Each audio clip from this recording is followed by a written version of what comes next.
अस्सलाम वालेकुम dear students. आज हम डिस्कशन करेंगे about important things to consider while conducting literature review. इस लेक्चर का मकसद है कि जब आप लिटरेचर रिव्यू कंडक्ट करते हैं तो आपको बहुत सी बातों का ख्याल रखना होता है कि आप जिसका काम पढ़ रहे हैं वो काम क्वालिटी का है, आप जिस रिसर्च पेपर को पढ़ रहे हैं वो एक अच्छे जर्नल में पब्लिश हुआ है। इस तरह के मुख्तलिफ टिप्स जो बहुत ज़रूरी होते हैं नए रिसर्चर्स के लिए। लिटरेचर रिव्यू करते कैसे हैं और इससे मुराद क्या है, इसके लिए आप मेरा इससे पिछला जो लेक्चर है वो पढ़ें। आज मैं आपको सिर्फ प्रैक्टिकली टिप्स दूंगा कि गूगल पे सर्च करते हुए आपको किन चीज़ों का ख्याल रखना है। आज की प्रेजेंटेशन में मैं डिस्कशन करूंगा सबसे पहले कि how to search a paper. अगर एक रिसर्च पेपर को आपने सर्च करना है इंटरनेट पे तो वो कैसे सर्च कर सकते हैं। फिर उसके बाद how to know the number of citation received, कि अगर एक पेपर है वो अच्छा है या बुरा है तो इसका पता हमें उसके साइटेशन से लग सकता है। तो हमें ये कैसे पता चलेगा कि एक पेपर ने कितने साइटेशन रिसीव किए हैं। फिर how to find out the journal name, how to assess the quality of a journal, और SCIMAGO journal ranking, ISI web of knowledge क्या है, visit the journal official page या ABDC रैंकिंग के बारे में मैं थोड़ी बहुत डिस्कशन करूंगा। सबसे पहले तो जो इंपॉर्टेंट चीज़ है वो ये है कि how to search a paper.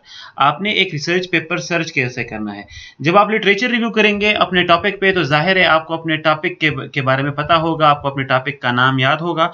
आप सीधा गूगल स्कॉलर पे जाएं और वहां पे जो सर्च विंडो है वहां पे अपने जो टाइटल है किसी रिसर्च पेपर का, अगर आपको पूरा टाइटल याद है तो वो टाइटल लिख दें, नहीं तो जिस टॉपिक पे आप काम कर रहे हैं वो टॉपिक लिख दें, या कोई भी कीवर्ड जो आपके टॉपिक से रिलेटेड हो वो आप इस विंडो में लिखें और सर्च को क्लिक करें तो आपको आपके रिक्वायर्ड पेपर मिल जाएंगे।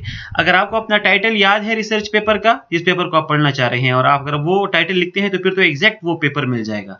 लेकिन अगर आप कीवर्ड्स वगैरह देते हैं तो एग्जैक्ट वो पेपर नहीं मिलेगा, लेकिन आपके कीवर्ड से मुतालिक जितने भी पेपर्स होंगे वो यहाँ आपको मिल जाएंगे। दूसरा तरीका जो आप कर सकते हैं वो ये है कि जिस जर्नल में वो रिसर्च पेपर शाया हुआ है आप उस जर्नल के पेज को विजिट करें और वहां से पेपर डाउनलोड करें। लेकिन बेस्ट गूगल स्कॉलर रहता है, ये क्विक है, इजीली एक्सेसिबल है और यहाँ पे आपको फ्री अच्छे खासे पेपर्स मिल जाते हैं। आइए इस पे प्रैक्टिस करते हैं कि हमने इसको हकीकत में कैसे करना है। तो आपने गूगल क्रोम खोलना है। गूगल क्रोम पे जाके आप गूगल स्कॉलर वेबसाइट लिखें, जैसे कि अभी ये मैं लिख रहा हूं। फॉर एग्जांपल यहाँ पे आप आए, ये देखें यहाँ पे जैसे आप गूगल स्कॉलर खोलेंगे तो इस तरह की एक विंडो खुल जाएगी। इस विंडो में आपने अपने जो रिसर्च पेपर आपने पढ़ना है उसका नाम लिखिए। जैसे कि एक रिसर्च पेपर है, मैं उसका नाम लिख के उसको सर्च कर रहा हूँ। तो जैसे ही मैंने नाम लिखा, रिसर्च पेपर का टाइटल था evaluating the sharia compliance of equity portfolios, the weighting methods. जो जैसे ही मैंने इसको क्लिक किया मेरे सामने ये एक पेज खुल गया है। यहाँ पे ये पेपर का टाइटल है, नीचे ये जो थोड़ी सी डिस्क्रिप्शन दी गई है ये इसका एब्स्ट्रैक्ट बता रहा है, और यहां से मैं ये पेपर डाउनलोड कर सकता हूं। जिसके सामने ये PDF लिखा हो इसका मतलब है कि वो पेपर अवेलेबल है, वो आप डाउनलोड कर सकते हैं।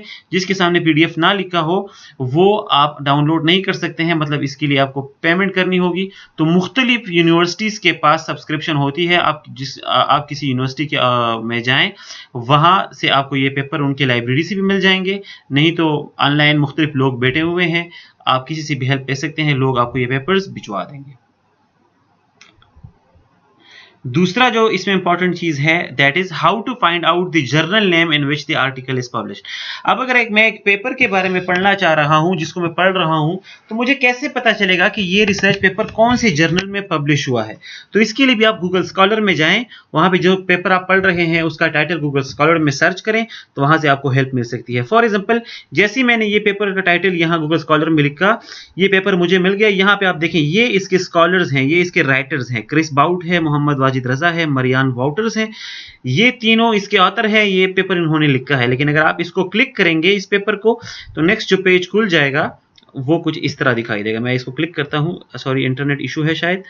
जैसे आप इसको क्लिक करेंगे आपको यहाँ पे जनरल नेम पता चल जाएगा। अदरवाइज आप यहाँ नीचे भी देख सकते हैं, यहाँ पे आप देखें international review of financial analysis, जो यहाँ पे साथ में international review of financial analysis लिखा हुआ है, इससे ये मुराद है कि ये जो रिसर्च पेपर है ये international review of financial analysis में पब्लिश हो चुका है।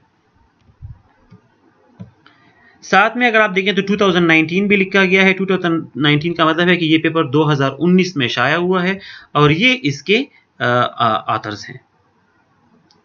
तो यहां से बड़े आसानी से पता चल जाता है कि कौन सा पेपर कौन से जर्नल में पब्लिश हुआ है। How to assess the quality of a journal. अब मैं बार बार बता रहा हूं कि जब आपने लिटरेचर रिव्यू करनी है तो आप कोशिश करें कि एक ऐसे रिसर्च आर्टिकल्स को पढ़ें जिस आर्टिकल जो जर्नल क्वालिटी जर्नल हो, कि जो अच्छी क्वालिटी की जर्नल हो उसके रिसर्च पेपर्स पढ़ें। वहां से आपको लर्निंग भी होती है और वहां से आपको रिलायबल मटेरियल मिलता है। तो अब अगर मैं एक जर्नल की क्वालिटी के बारे में जानना चाहूं तो मैं तो एक नया रिसर्चर हूं, मुझे कैसे पता चलेगा कि ये जर्नल अच्छे क्वालिटी का है या लो क्वालिटी का है? तो इसके बहुत से तरीके हैं। सबसे पहले तो आप देखें कि इस जर्नल का इम्पैक्ट फैक्टर क्या है। उसके बाद देखें कि ये जर्नल का एच इंडेक्स क्या है।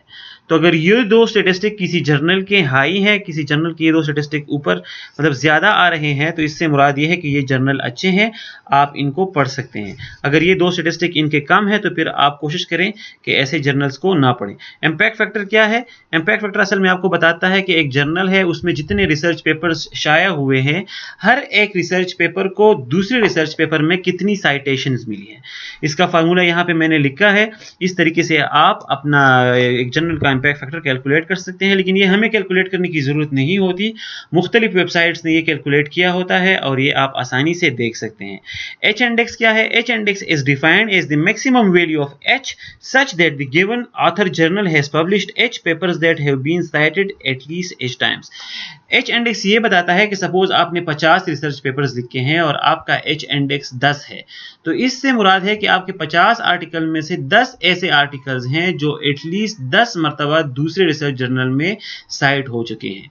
तो ये एच इंडेक्स कहलाता है। तो जितना एच इंडेक्स आपका ज्यादा हो उतना ही आपकी क्वालिटी अच्छी होती है। जितना इम्पैक्ट फैक्टर ज्यादा हो उतना आपकी जर्नल की क्वालिटी ज्यादा होती है। इम्पैक्ट फैक्टर आप कहाँ पे देख सकते हैं? ये अगर आप किसी जर्नल के ऑफिशियल वेब पेज पे जाएं तो वहां से भी आपको पता चल सकता है। इसके अलावा अगर आप SCIMAGO जर्नल रैंकिंग पे जाएं तो वहां से भी आपको पता चल सकता है कि जर्नल की इम्पैक्ट फैक्टर क्या है। ISI वेब ऑफ नॉलेज एक ऑफिशियल वेबसाइट है, वहां पे भी जब आप जाते हैं तो आपको वहां से भी पता चल सकता है कि जो जर्नल आप पढ़ रहे हैं उसका इम्पैक्ट फैक्टर कितना है। इसको हम यहाँ पे मुख्तलिफ तरीकों से ढूंढ सकते हैं।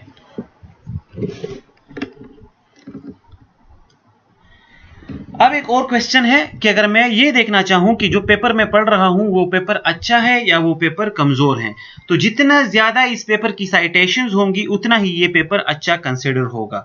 अब मुझे कैसे पता चलेगा कि इस पेपर की कितनी साइटेशंस हैं? उसके लिए आप गूगल स्कॉलर पे आए। गूगल स्कॉलर पे जो पेपर आप पढ़ रहे हैं उसका आप टाइटल टाइप करें। जैसे ही आप टाइटल टाइप करते हैं और एंटर करेंगे तो ये इसका पेज खुल जाएगा। अब यहां आप देखें नीचे जो ये लिखा है साइटेड बाय 16, यहां से आपको नंबर ऑफ साइटेशन का पता चलता है। एक रिसर्च पेपर को कितनी दफा साइट किया गया है दूसरे रिसर्च पेपर में, वो आपको यहां से पता चल जाता है। इसके साथ ही आपको यहां दो चीजें और नजर आ रही होंगी, एक है रिलेटेड आर्टिकल्स और एक है ऑल 13 वर्जन। ऑल 13 वर्जन जब आप क्लिक करेंगे तो उस पे ये पेपर जो आपने मुख्तलिफ वर्जन में अवेलेबल होता है तो वो आपको नजर आ जाएंगे। यहां पे आप देखें ये इस पेपर की 13 वर्जन हैं, मतलब एक SSRN साइट पे पड़ा होगा, रिसर्च गेट पे पड़ा होगा, तो मुख्तलिफ वर्जन आपको इसके दिखाई देंगे। लेकिन साथ में इसकी जो इंपॉर्टेंट चीज है वो है रिलेटेड आर्टिकल। रिलेटेड आर्टिकल से क्या मुराद है कि जो पेपर आप पढ़ रहे हैं इसके करीब करीब इसके मतलब जो काम इसने किया है इसी काम पे और जिन लोगों ने काम किया है कि आप उनके पेपर्स को पढ़ना चाहते हैं तो आप रिलेटेड आर्टिकल क्लिक करें। जैसे आप क्लिक करते हैं आपको ये पेज खुल जाता है। यहां से आप देख सकते हैं ये वो रिसर्च पेपर्स हैं जो तकरीबन इसी टॉपिक पे काम कर रहे हैं जिस टॉपिक पे ये आप का जो रिसर्च पेपर आप ढूंढ रहे थे जिसने काम किया है।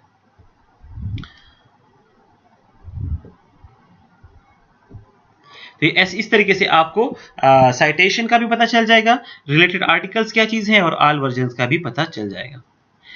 अब जैसे मैंने कहा कि अगर हम देखना चाहें कि कौन सा जर्नल अच्छा है कौन सा जर्नल बुरा है, तो मैंने कहा आप उसका इम्पैक्ट फैक्टर ढूंढे, आप उसका एच इंडेक्स ढूंढे। फिर उसके लिए मैंने जिक्र किया कि या तो आप SCIMAGO जो वेबसाइट है उस पर जाके सर्च करें रिसर्च जर्नल को, या फिर ISI वेब ऑफ नॉलेज में जाके देखें, या फिर आप थॉमसन रूटर की जो लिस्ट है वहां पे आप जाके देखें।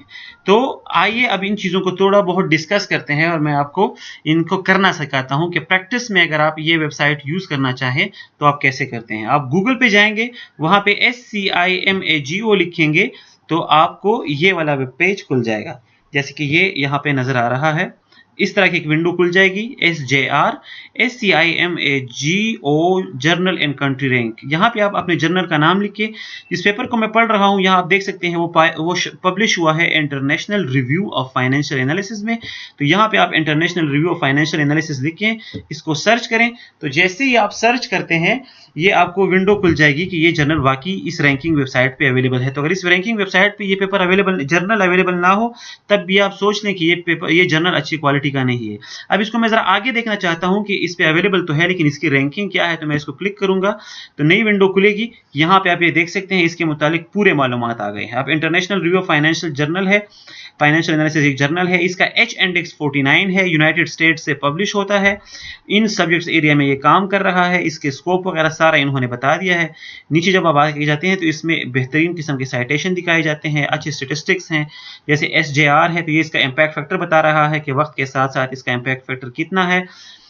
फिर ये साथ में ये भी बता रहा है कि इसके जो डॉक्यूमेंट्स हैं उसको साइटेशन कितनी मिल रही है, इसके टोटल साइटेशन कितने हैं, ये ग्रीन वाले, और सेल्फ साइटेशन मतलब कि इस जर्नल ने खुद अपने काम को कितना साइट किया है, वो ये रेड ग्राफ बता रहा है। नीचे आप आके देखें तो एक्सटर्नल साइट, साइट पर डॉक्स, इंटरनेशनल कोलैबोरेशंस के बारे में भी आपको स्टेटिस्टिक देता है। और आखिर में जो बहुत ही इंपॉर्टेंट चीज़ है जिसको आपने ज़रूर देखना है वो ये लास्ट वाली चीज़ है, ये आपको Q1 बता रहा है। Q1 मीन्स कि ये कौन से क्वार्टाइल में है। तो ये SJR वाले तमाम जर्नल्स को 4 कैटेगरी में डिवाइड करते हैं, Q1, Q2, Q3 and Q4। Q1 में जो जर्नल्स होते हैं they are the best, Q2 वाले गुजारा हाल, Q3 बिलो एवरेज और Q4 वाले इतने अच्छे नहीं होते। तो ये जर्नल Q1 में है, इसका मतलब है कि ये बेस्ट क्वार्टाइल इसका फर्स्ट क्वार्टाइल है और SJR रैंकिंग इसकी 0.87 है। तो यहाँ से आपको अच्छे खासे मालूमात मिल जाते हैं। और इसी तरह से आप SCIMAGO रैंकिंग को आप यूज़ कर सकते हैं। मुख्तलिफ जर्नल्स का आपको यहाँ से पता चल सकता है कि जर्नल की क्वालिटी क्या है और वो रिलायबल जर्नल है कि नहीं है। इसके अलावा एक और वेबसाइट है ISI वेब ऑफ नॉलेज, यहाँ पे जाके आप देख सकते हैं कि जर्नल किस क्वालिटी का है। ये वेबसाइट भी जनरल रैंकिंग करता है। सपोज मैं इसको अगर देखूं तो यहाँ पे आप आके इसको क्लिक करें,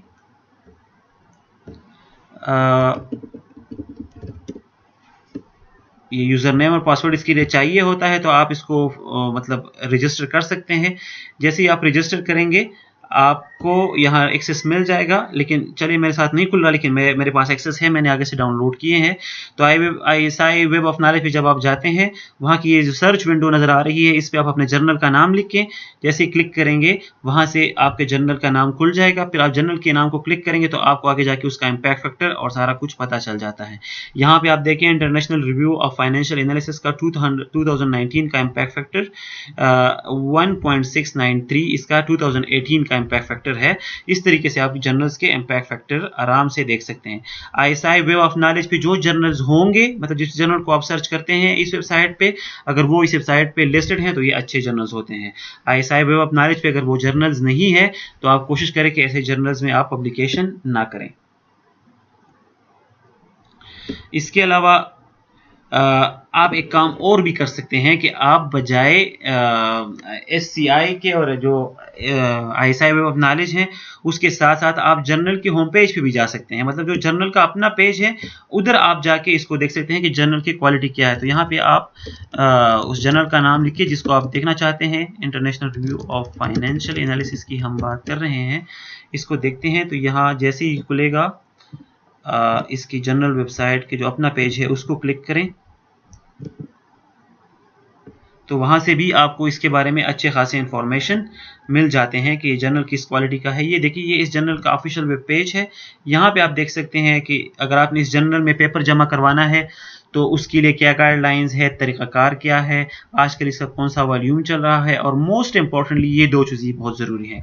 साइड स्कोर इस जर्नल का 3.8 है और इम्पैक्ट फैक्टर इस जर्नल का 2.49 बन रहा है, जो कि हमारे बिजनेस की फील्ड में बहुत ज़्यादा अच्छा इम्पैक्ट फैक्टर जाना जाता है। नेचुरल साइंसेज में इम्पैक्ट फैक्टर 40 और 50 तक होता है, लेकिन चूंकि उस फील्ड में बहुत ज़्यादा जर्नल्स हैं, बहुत ज़्यादा पब्लिकेशंस होते हैं, इसलिए उनका इम्पैक्ट फैक्टर ज़्यादा होता है। बिजनेस मैनेजमेंट में चूंकि फील्ड नई है, इसमें इतने जर्नल्स भी नहीं है और इतने ज़्यादा पब्लिकेशंस भी नहीं हो सकते, बहुत टफ होता है यहाँ पे पब्लिकेशन करना। इसलिए यहाँ पे टॉप जर्नल्स की रैंकिंग 2, 3, 4 इस तरह ही इम्पैक्ट फैक्टर में आपके टॉप जर्नल्स आते हैं। तो अगर कोई नेचुरल साइंसेज वाला आपसे कहे कि आपका इम्पैक्ट फैक्टर कितना है और आप कहें कि मैंने 1 इम्पैक्ट फैक्टर में जमा किया है, तो शायद उनको लगे कि आपकी जर्नल क्वालिटी लो है। लेकिन ये बात आपको समझ लेनी चाहिए कि सोशल साइंसेज में, बिजनेस मैनेजमेंट में, इन फील्ड ऑफ स्टडीज में इम्पैक्ट फैक्टर 4, 5 से ज़्यादा होना बहुत मुश्किल होता है, नहीं होते इनसे ज़्यादा। तो अगर आपका 1, 2, 3 इनमें इम्पैक्ट फैक्टर में पब्लिकेशन आती है, तो इसका मतलब है कि आपने दुनिया के टॉप जर्नल्स में पब्लिकेशन की है। इन कंपैरिजन अगर आप नेचुरल साइंसेज की बात कर रहे हैं, तो टॉप जर्नल्स का इम्पैक्ट फैक्टर 20, 30 से ऊपर होता है। उससे कम जो होते हैं वो एवरेज जर्नल्स होते हैं। Thank you so much. आज के लिए इतना ही। अगर आपको कोई क्वेश्चन है तो आप मुझे ईमेल कर सकते हैं या फिर डायरेक्टली यूट्यूब